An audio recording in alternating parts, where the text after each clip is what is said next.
Hello aspirants, అందరూ ఎలా ఉన్నారు? బాగున్నారని ఆశిస్తున్నాను. Welcome back to my channel. Friends, ఈరోజు కోర్ట్ హీరింగ్ అనేది జరిగిందండి. సో కేస్ ఫైల్ చేసిన రోజు నుంచి ఈ రోజు వరకు ఇంతసేపు ఏ రోజు జరగలేదు. ఆల్మోస్ట్ 50 మినిట్స్ దాకా జరిగిందండి ఈరోజు మన కేసు గురించి హీరింగ్ అనేది. సో చూసుకున్నట్లయితే హీరింగ్లో చాలా మాట్లాడడం జరిగింది. అవి కొన్ని ఇంపార్టెంట్ వరకు చెప్తాను. మొత్తం చూసుకున్నట్లయితే ఫస్ట్ పిటిషనర్ వేసిన వాళ్ళు బలంగా వాదించడం జరిగిందండి. సో ఎక్కడెక్కడ ఇష్యూస్ ఉన్నాయి, ఏంటి, అసలు హారిజాంటల్ రిజర్వేషన్ అంటే ఏమేమి వస్తాయి, వర్టికల్ రిజర్వేషన్ అంటే ఏమేమి వస్తాయి. నెక్స్ట్ ఫస్ట్ ఏంటంటే కౌంటర్ అఫిడవిట్ అనేది అన్నిటికీ ఫైల్ చేయలేదంట, ఓన్లీ ఒకదానికే ఫైల్ చేసి ఫస్ట్ అది చెప్పారు. సెకండ్ ఏం సార్ అంటే ఎందుకు ఇన్ని పిటిషన్స్ వచ్చాయని చెప్పి జడ్జి గారు అడిగారు. దానికి ఆన్సర్ ఏం చెప్పారంటే పిటిషన్ వేసిన వాళ్ళు, సార్ ఫస్ట్ మేము వేసినప్పుడేమో స్టార్టింగ్లో ఒకరే ఫైల్ చేస్తున్నారు, ఒకరిద్దరే ఫైల్ చేస్తున్నారు, ఇంతమంది ఉంటే, సో అందుకని ఏం కాదు ఎగ్జామ్ కండక్ట్ చేయండి అని చెప్పారు కదా. సో అందుకని దాన్ని పెట్టుకొని దృష్టిలో చాలామంది కూడా పిటిషన్స్ వేశారు సార్ అని చెప్పేసి, బలంగా ఉండండి అని చెప్పేసి ఒక ఇండైరెక్ట్గా చెప్పారనమాట. తర్వాత వాదించడం చూస్తే హారిజాంటల్ రిజర్వేషన్ గురించి, అసలు హారిజాంటల్ రిజర్వేషన్ ఏముంటుంది, వర్టికల్ రిజర్వేషన్ ఏముంటుంది, మొత్తం అది జడ్జి గారు వివరించారు.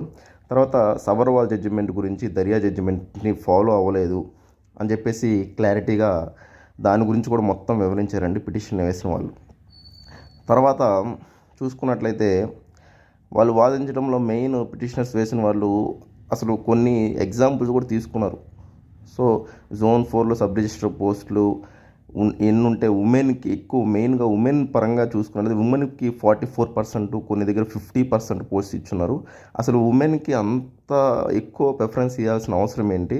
ఆల్రెడీ ఇప్పుడున్న ప్రజెంట్ కాంపిటేటివ్ ఫీల్డ్లో 33% అనేది మ్యాక్సిమం ఉమెన్ ఉంటున్నారు.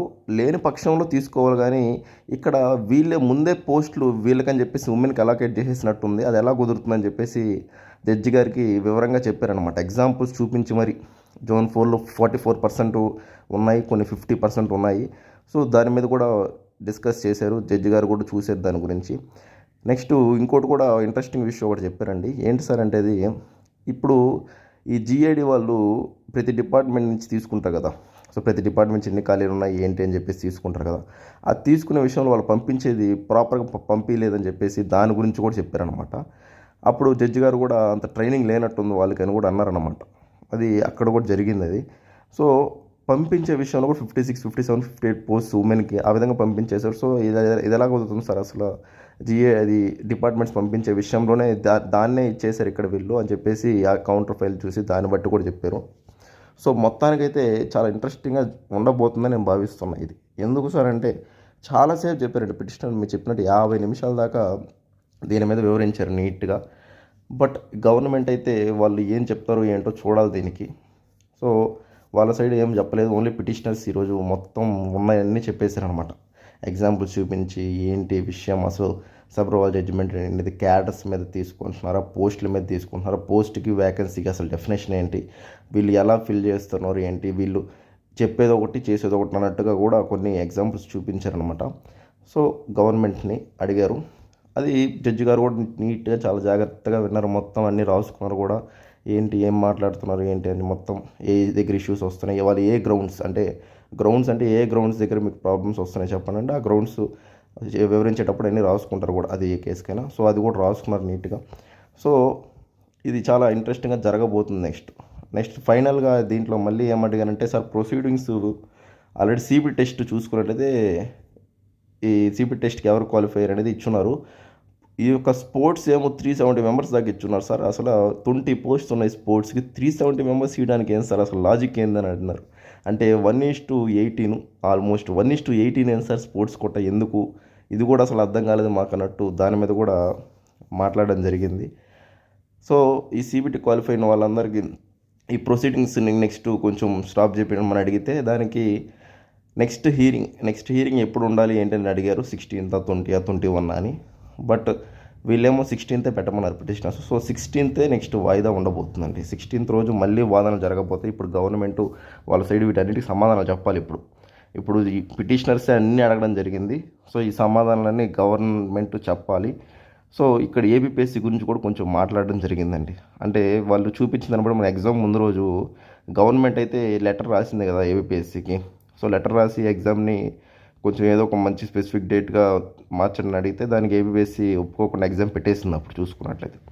సో దాని గురించి కూడా వివరిస్తూ ఏబిపిఎస్సి సూపర్ పవర్ లాగా యాక్ట్ చేస్తుంది, గవర్నమెంట్ చెప్పింది కూడా వినకుండా ఏబిపిఎస్సి అంత సూపర్గా, ఇది రేర్గా జరిగేది, అంటే అరుదుగా జరిగేది, అసలు చాలా విచిత్రంగా ఏబిపిఎస్సి అంత పవర్స్గా ఎందుకు చేయాల్సి వచ్చింది అసలు ఇదని చెప్పేసి దాని గురించి కూడా మాట్లాడారు. అంటే ఏబిపిఎస్సి బోర్డు గురించి కూడా మాట్లాడడం జరిగింది పిటిషనర్స్.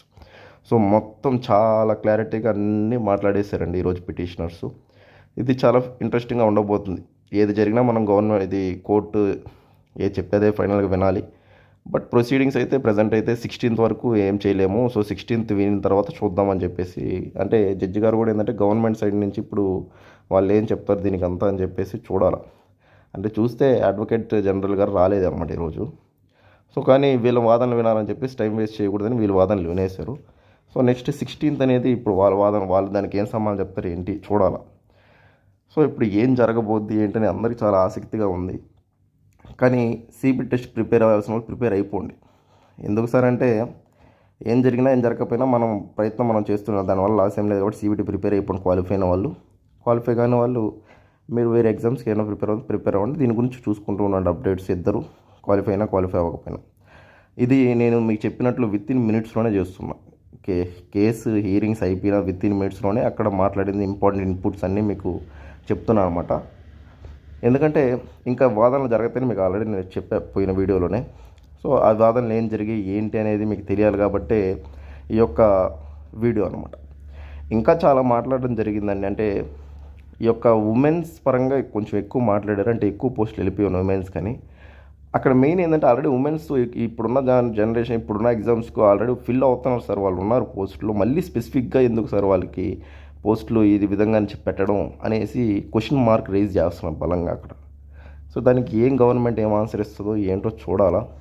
బట్ జడ్జి గారు ఫస్ట్ టైం ఏంటంటే చాలా నీట్గా మొత్తం 50 నిమిషాల దాకా విని అంతా రాసుకొని అంతా చూసుకొని దీన్ని బాగా ముందుకు తీసుకెళ్లే విధంగా చూస్తున్నారు.